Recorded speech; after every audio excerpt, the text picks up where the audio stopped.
ব্যবসা করছে, বলছে যে 5 লাখ টাকার গাড়ি আমি 4 লাখ টাকায় দেবো।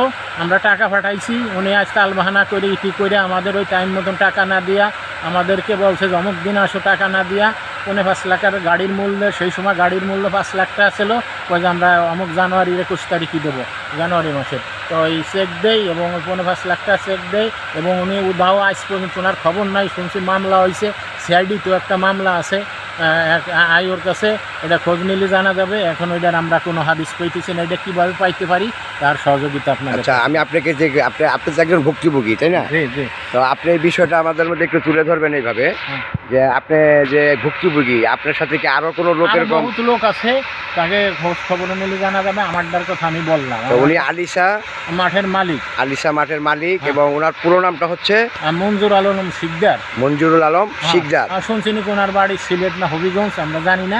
উনি গুলশানে থাকে।